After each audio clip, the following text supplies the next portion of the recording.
Muchas gracias por acompañarnos en la nueva edición de este programa. Les pedimos disculpas que no estuvimos en la última edición hace unos días, o sea que estábamos ligeramente imposibilitados de hacerlo. Pero aquí estamos una vez más y tenemos un programa muy entretenido para contarles, que entretenido en realidad es una palabra, un eufemismo, ¿no? Porque lo que les voy a contar será entretenido, pero no sé si es divertido. Bueno, vamos a tratar de hacerlo ameno por lo menos. Este programa que pueden escuchar a través de nuestro canal de YouTube y también en Radio Sydney, Radio Metropolitana de Melbourne, Victoria, Radio Austral de Auckland, en Nueva Zelanda y muchas otras radios adheridas. Señoras, señores, vamos a empezar por el tema que está ocupando la noticia en todo el mundo, que es la situación entre Israel y Gaza. El primer ministro de Israel, Benjamín Netanyahu, ha dicho que la Autoridad Nacional Palestina no va a tener el control de Gaza luego de la guerra. La Autoridad Nacional Palestina está en control de lo que antes era Jordania y ahora se llama Cisjordania. Los judíos lo llaman Judea y Samaria, otros llaman el West Bank y nunca se han puesto de acuerdo del todo. El tema es que Gaza nunca estuvo en control de la Autoridad Nacional Palestina. Hubo una guerra interna entre la Autoridad Nacional Palestina o Al-Fatah y Hamas, que ganó Hamas, obviamente, con la brutalidad acostumbrada en el 2005, y a partir de ese momento al que asomaba la cabeza degüello, literalmente. Y ahora Netanyahu dice que el territorio no le va a ser entregado a Abbas, sino que va a permanecer bajo su dominio, o sea, bajo el dominio de Israel, para evitar que se convierta en un nuevo foco de terrorismo. Eso es obviamente muy controvertido, porque ¿cómo va a ser Israel para poder gobernar Gaza? Eso es prácticamente imposible. Hay un montón de estudios en este momento, estudios, conversaciones, que algunos países árabes quieren involucrarse en la administración del territorio, no quieren. Tampoco a los países árabes, ninguno, acepta refugiados de Gaza, como ha aceptado, por ejemplo, Australia, como les contaba hace unos programas, que aceptaron unos 1.000. Y Netanyahu dice, mientras yo sea primer ministro, no va a suceder, porque aquellos que, o sea, que el hecho de que Gaza se autogobierne, aquellos que educan a sus hijos para el terrorismo, financian el terrorismo y apoyan a familias terroristas, no van a poder gobernar Gaza después de eliminar a Hamas. Para eliminar a Hamas están ideando un plan, no para eliminarlo completamente, sino que quieren sacar agua del mar y ponerla dentro de los túneles. ¿Saben cuántos túneles había construido Hamas abajo de Gaza? 800. Creo que ni en Sydney, Melbourne, Brisbane, Perth y Auckland y Wellington hay ni 80 túneles. Bueno, ahí tenían 800. ¿Y para qué hicieron los túneles? Para hacer la guerra. Nunca lo hicieron por fines humanitarios o para mejorar la vida de la gente que vive ahí. No, para eso nada más. También Netanyahu había transmitido a los militares la misma idea y dijo que Gaza va a tener que ser desmilitarizada y solamente las Fuerzas Armadas de Israel pueden encargarse de eso. Ninguna fuerza internacional puede hacer eso por nosotros. Vimos lo que pasó en otros lugares donde se llevaron fuerzas internacionales con fines de desarme y fue un desastre. Eso es una crítica, obviamente, a los organismos mundiales, ninguno de los cuales ha condenado lo que ha pasado, ha condenado explícitamente y sin reservas lo que ha pasado en Israel el 7 de octubre. También dijo que no va a cometer el error de permitir que la Autoridad Nacional Palestina gobierne Gaza, porque sería lo mismo que gobernar a Hamas. Y dijo, ¿cómo vamos a reinstalar en Gaza a la misma entidad que no se ha reformado? Porque les recuerdo que el jefe de la Autoridad Palestina, por ejemplo, está en el 19º año de su mandato de 4 años. No es que yo me exprese mal, es así. Lo dijeron por 4 años, pero va por casi 20. ¿Cuándo lo reeligieron? Nunca. ¿Cuándo llama elecciones? Jamás. Bueno, es así. Así que yo, dice Netanyahu, pienso distinto y no vamos a poner una fuerza que gobierne Gaza para que se convierta en otro foco de terrorismo. Obviamente el futuro en la franja de Gaza es más que incierto, más aún lo es quién lo va a gobernar, y a pesar de que Netanyahu dijo que se hará con su control el tiempo que sea necesario, la comunidad internacional se ha manifestado en contra de esta idea y está abogando por una salida más democrática. O sea, que después me cuenten qué país árabe es democrático. Si usted encuentra un país árabe, llame por favor, mándame un mensaje donde haya elecciones libres, abiertas, y que el gobierno se vaya renovando cada 4 años, me avisa. Entonces, empecemos por ahí. Estados Unidos sostiene que debe darse una unificación de Gaza y Cisjordania bajo el gobierno de la Autoridad Nacional Palestina. Eso Israel no lo va a permitir. Y el secretario general de la ONU, un tal Antonio Guterres, que está haciendo papelón tras papelón, ahora le cuento por qué, comentó recientemente que también espera que la Autoridad Nacional Palestina se fortalezca tras este conflicto y pueda asumir al frente de Gaza, aunque reconoció que antes de ello va a ser necesario un periodo de transición, bla, bla, bla, bla, bla. Y dijo, no me imagino a la Autoridad Palestina entrando en Gaza con tanques israelíes, pero reconozco la preocupación de Israel por la seguridad. En un país donde hay millones de palestinos, la única salida es una solución de los dos estados. El problema, cuando hay una solución de dos estados, que si un estado quiere eliminar, asesinar al otro estado, es difícil que haya una solución, porque no están buscando la paz, uno quiere eliminar al otro. Y el otro, Israel quiere que no lo molesten y que se olviden de ellos, pero es que es muy complicado. Ahora, mientras esto ocurre, Israel ha atacado duramente al jefe del secretario general de Naciones Unidas, el portugués Guterres. Digo que es un peligro a la paz mundial, después de que invocó un procedimiento muy raro con el Consejo de Seguridad, pidiendo la activación del artículo 99 y un llamado a un cese del fuego, que los israelíes consideran que eso constituye un apoyo a la comunidad, a la organización terrorista Hamas, porque si hay un cese del fuego se pueden escapar. Mientras tanto, saben que esta guerra se podría tener muy fácil.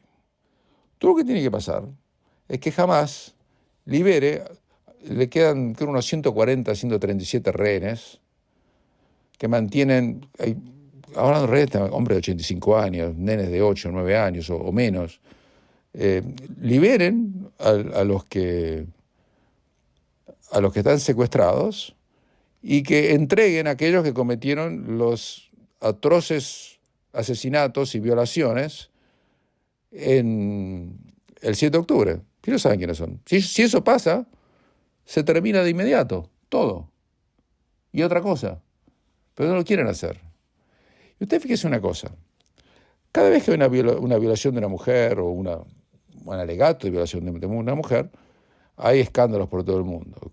En Australia, en este momento, ustedes están viendo lo que está pasando en el caso de Brittany Higgins, que hay un juicio de defamación, hay un cuestionamiento de por qué se le pagaron $2.100.000 por el Estado, porque ella alegaba que el Estado no la cuidó, él dice que nunca la violó. $2 millones de compensación. $2 millones. Y hay una investigación contra el Partido Laborista de por qué le dieron ese dinero, porque nadie entiende por qué le dieron ese dinero. Brittany Higgins no estaba lisiada, tiene 20 y pico de años. Y $2 millones es una... Pero usted sabe lo que es que le den $2 millones de indemnización. Usted puede estar caminando por la calle. Yo hace muchos años tuve un caso legal donde un muchacho de 20 años iba caminando por una calle por Fairfield. En una de las bocacalles había un agujero en el piso. El tipo se cayó por el piso, se rompió la pierna en 30.000 pedazos. Le tuvieron que hacer 550.000 cirugías. Nunca va a poder caminar bien de por vida. Siempre va a estar semilisiado. ¿Sabe cuánto le dieron de indemnización? $60.000. En serio se lo digo. Y eso que habíamos probado que la ciudad, en ese caso de Fairfield, sabía que había un agujero ahí y no lo habían arreglado. Entonces, ¿cómo a Higgins, que no le pasó nada, porque ella aparentemente nunca la violaron, él lo niega por completo y nunca fue probado, no hay ninguna evidencia más que la palabra de ella, de que fue violada, le pueden dar $2 millones? Eso suena en realidad a recompensa política por haber Higgins siendo un agente del Partido Laborista en la campaña electoral pasada. Pero bueno, que lo resuelva la justicia en todo caso. Pero volviendo al tema de las mujeres, ninguna organización feminista dijo nada por semanas después de las brutales violaciones que ocurrieron el 7 de octubre. Que están grabadas por ellos mismos, por los violadores. Les voy a leer algunos de los testimonios. Una de las personas que sobrevivió dice que ella vio como un grupo de hombres le inclinaban a una mujer y la violaban repetidamente y se la pasaban de uno a otro. La mujer sangraba, les tiraban del pelo, estaba desnuda, le cortaron un seno, tiraron el cero en el piso. Esto está grabado, ¿eh? Otro terrorista vino y la penetró y después le pegó un balazo en la cabeza. Esto está grabado. Está grabado. Y sin embargo, todas las organizaciones feministas no dicen nada, ni publicaron nada. Le mandaron a Michelle Obama, por parte del ministerio del gobierno israelí, que emite una condena, ya que ella se había escandalizado cuando habían secuestrado a más de 300 y pico de niñas en Nigeria hace unos años. Nada, nunca respondió. Nunca respondió. Mientras en Australia, le voy a contar, esta es una Australian Special. El correo australiano, Australia Post, ha suspendido el envío y la entrega de correspondencia entre Australia e Israel. Lo hizo lo hizo hace varias semanas, pero me enteré ahora. Y no hay ninguna razón para que eso ocurra. Hay aviones que entran y salen de Israel todos los días. Federal Express trabaja en Israel y va y viene. DHL, todas las organizaciones de courier, todos los otros correos internacionales, pero Australia Post, una de estas organizaciones que se ha convertido en una organización claramente antisemita, está boicoteando a Israel y no manda cartas a ese país. ¿Usted sabía eso? No lo sabía. ¿Por qué no lo sabía? Pues no se lo contaron. ¿Pero es verdad? Sí. Hacemos una pequeña pausa y continuamos. La gente ya se está acostumbrando al conflicto que está ocurriendo allí. Antes voy a pasar a otro tema, que es un conflicto del cual la gente ya se ha acostumbrado del todo. Pero mientras tanto quería compartir con ustedes, esto fue lo que dijo un relator de la televisión argentina antes de que empezara el partido que River le ganó a Belgrano 2-1 por los cuartos de final de la Copa Argentina, un partido jugado en el estadio Mario Alberto Kempes en la ciudad de Córdoba el pasado fin de semana. River ganó 2-1 con un gol de Colidio cuando se iba el partido, ya iban casi a los penales. Pero esto no tiene nada que ver. Esto fue lo que dijo cuando empezó, porque este relator, y yo lo saqué al aire una vez, tenía a su tía secuestrada por los salvajes llamados Hamas en Gaza. La liberaron y esto es lo que dice ahora. Me parece, si podemos llegar al mensaje, ¿qué es lo que va a decir? Bien, señoras y señores, estamos en Córdoba esperando los cuartos de final de la Copa de la Liga entre River y Belgrano. Y un día volvió la tía Ofelia. No podemos ocultarlo. Estamos felices y aliviados, pero seguimos alzando la voz. Todavía quedan 137 personas secuestradas.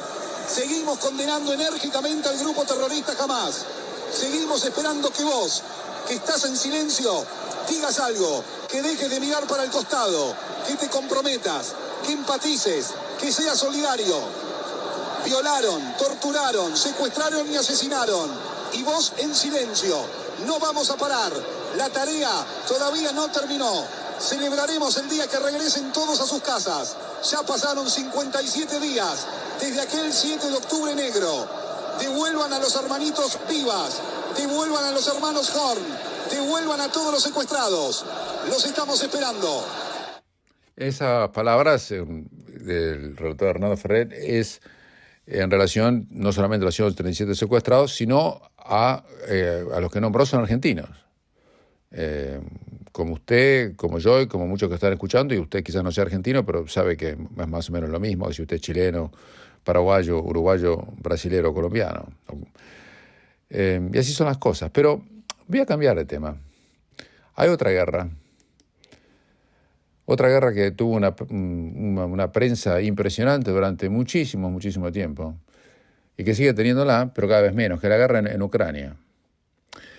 Y ahora, un oficial muy alto del gobierno ucraniano está diciendo que Zelensky mintió descaradamente, y sigue mintiendo descaradamente, en relación a el progreso o falta de progreso en la guerra, y que la guerra está absolutamente paralizada, que no se mueve nada, que es imposible que sigan peleando contra los rusos porque no les van a ganar.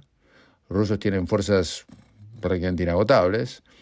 Occidente les está dando un poco menos de armas. Hay mucho escepticismo acerca de cuál es la estrategia, hacia dónde va todo eso. Cuando empezó esto, la estrategia era que si no los paraban a los rusos en Ucrania, iban a llegar hasta Polonia, un día iban a entrar a París. Pero eso nunca me lo creí yo, porque no tiene ni el poderío militar, ni creo, además ni el interés. Por supuesto, nadie acá estamos apoyando a Putin, ni mucho menos un psicópata, un asesino, sin lugar a dudas.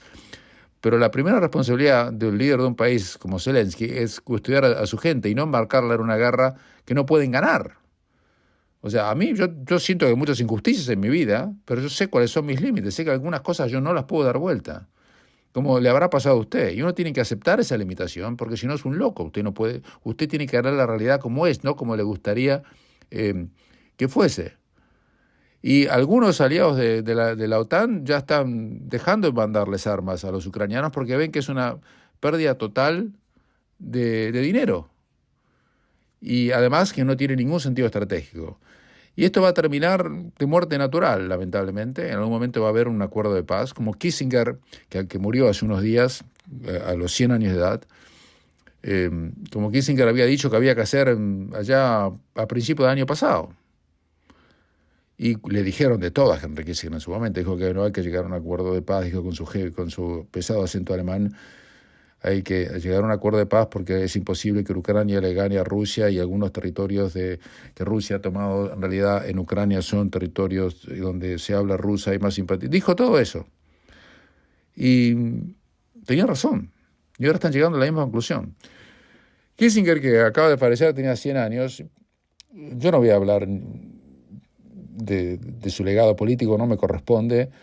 Se escribieron decenas de páginas. Yo creo que es un tema de historiadores.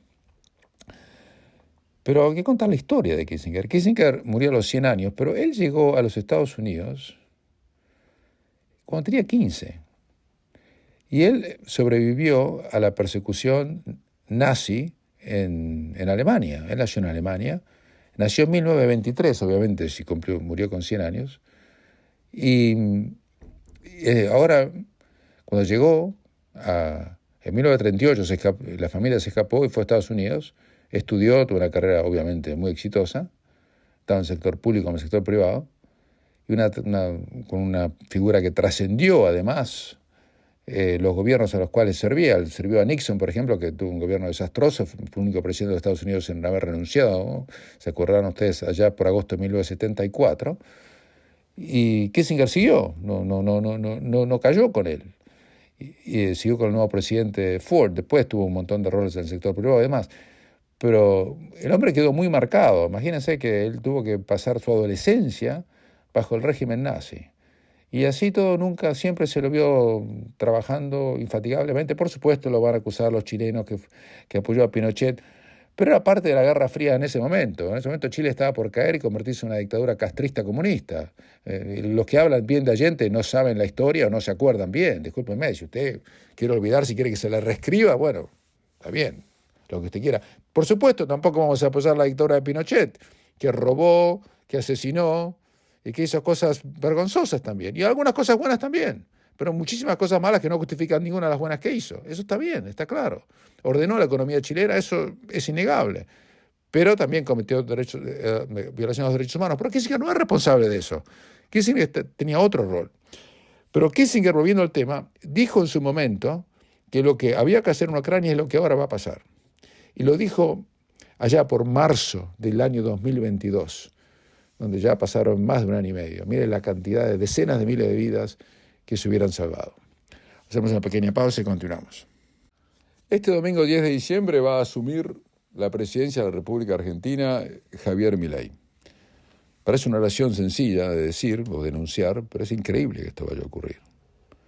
Es absolutamente inconcebible. Si yo se lo hubiera dicho hace 4 meses, ustedes me hubieran dicho que estaba borracho.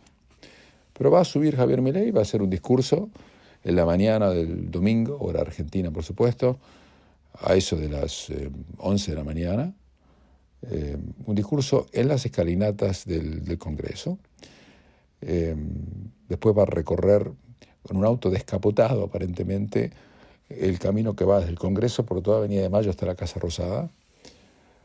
Van a asistir un montón de figuras internacionales y otras que no han sido invitadas, como los líderes de las dictaduras fascisto-comunistas de Cuba, Nicaragua, Venezuela y demás, que es obvio porque ningún hombre que aprecia la libertad, como es el caso de Milei, que es jefe del partido La Libertad Avanza, un libertario, va a invitar a gente de ese calibre moral y ético, ¿verdad? Y político. Pero va a haber mucha gente respetable y al día siguiente, el lunes 11, va a hacer un montón de anuncios, una ley ómnibus donde ahí va a empezar la historia. Va a tener que cortar el gasto público, va a tener que mandar un paquete de leyes con un montón de modificaciones. No se sabe lo que va a pasar con el tipo de cambio. Realmente hay tantas incertidumbres y expectativas que es muy difícil saber lo que va a ocurrir. En la próxima edición les vamos a contar un poquito más de lo que está ocurriendo allí, pero es realmente más allá de esto u otro un hecho histórico. El presidente en ejercicio hoy en día, un tal Alberto Fernández, que termina su mandato este domingo, se va a ir a vivir a España, ya tiene una casa aparentemente, creo que no sé si en Madrid o en Valencia. La ex vicepresidenta, a punto de serlo, Cristina Kirchner, no sabe lo que va a pasar, ha quedado como jefa del partido, le van a hacer unas huelgas salvajes, me imagino, a Milei. Pero más allá de todo eso, lo de Milei ha despertado una enorme curiosidad en el mundo. En Australia, por ejemplo, el Partido Liberal Demócrata cambió su nombre y ahora se llama el Partido Libertario. Y han hecho notas y artículos hablando de Milei y demás, adoptando su filosofía. O sea que es muy interesante, uno los ve ya un poquito a la distancia, los conozco a todos personalmente, los veo un poquito a la distancia desde aquí, a quienes están en Australia, hablo con ellos, les mando información y me parece interesante, pero yo no creo que en Australia exista la menor chance de que un partido libertario tenga siquiera una mayoría, sino siquiera una minoría importante.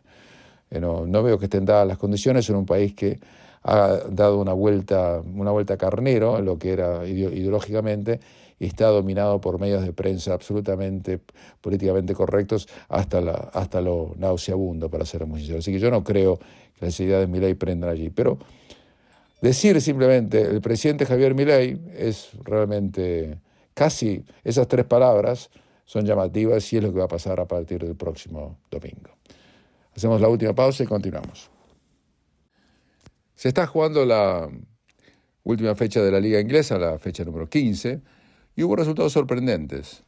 El Aston Villa le ganó 1-0 a Manchester City, una salvada bárbara del arquero argentino Diego Martínez sobre el final. A Haaland le dio el triunfo al Villa, que convirtió un gol en el segundo tiempo, bastante afortunado porque la pelota se desvió. Pero City no viene perdiendo demasiado.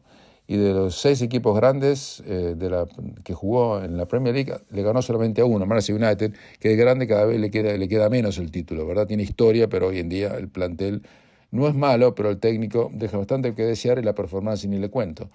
Así todo, después de haber sido goleado por el Newcastle el fin de semana pasado, le ganaron ahí nomás al Chelsea, que viene muy mal. Después de haber gastado más de $1.000 millones en transferencias, no consiguen formar ni siquiera un bosquejo de equipo. Y perdieron 2-1 contra Manchester United en Old Trafford. El Liverpool sigue su marcha, candidatos a ser campeón, le ganó 2-0 de visitante al Sheffield United, que sigue su marcha también para descender casi con seguridad. En este momento la tabla de posiciones da primero al Arsenal con 36, segundo el Liverpool con 34, el Aston Villa con 32 está tercero, el City con 30, el Tottenham y el Manchester United con 27, pero el Tottenham tiene un partido menos. Igual que Newcastle, que tiene un partido menos y está con 26. Nunca, hace mucho tiempo, por lo menos que no vemos una liga inglesa tan pero tan peleada, donde hay 7 equipos o 6 equipos por lo menos que tienen chance realmente de llegar al título. Generalmente era una carrera entre uno y otro, o 2, o a veces era una carrera de 1, como el City últimamente. En pocas horas también se sortea el fixture de la Copa América. Aquí en Miami vamos a estar allí, estamos acreditados y la próxima edición le contamos todo lo que vamos a ver allí. Se va a jugar en 14 estadios distribuidos en 10 estados, en todo el país. Va a ser imposible seguirlo, las distancias en Estados Unidos son enormes. La final se va a jugar en Miami, pero después y Argentina va a jugar, por ejemplo, el primer partido en Atlanta, el segundo en New Jersey y el tercero en Miami. Pero después se van a jugar partidos en Las Vegas, en Dallas, en North Carolina, en Kansas, en Missouri, en en Orlando, que otro lugar de la Florida, en Atlanta, en New Jersey, en Houston, Texas, en Austin, Texas. En Texas tiene 3 sedes distintas, la Florida tiene 2, porque es una gran comunidad latina allí. También se juega un partido, hay un estadio muy importante que se usa en California, en Los Ángeles, otro estadio que se usa en las afueras de Phoenix, en Arizona. Una Copa del Mundo con estadios impresionantes que no hay que hacerles nada, hay que poner los arcos y jugar, y vamos a ver cómo sale el sorteo. El técnico argentino Scaloni va a estar, después de que se había rumoreado que iba a renunciar, pero todavía no renunció. Y si podemos, nos vamos a acercar y vamos a traer su testimonio, no el día de mañana lo vamos a ver y lo vamos a poner al aire un par de días después. Les habló Sigal Trauner por ahora. Disculpen que no estuve con ustedes el otro día, no va a volver a pasar. Seguimos así hasta el final, hasta que lleguemos hasta casi cerca de Navidad. Después nos tomamos un recreo. Por mi parte, un gusto tenerlos allí y será hasta la próxima.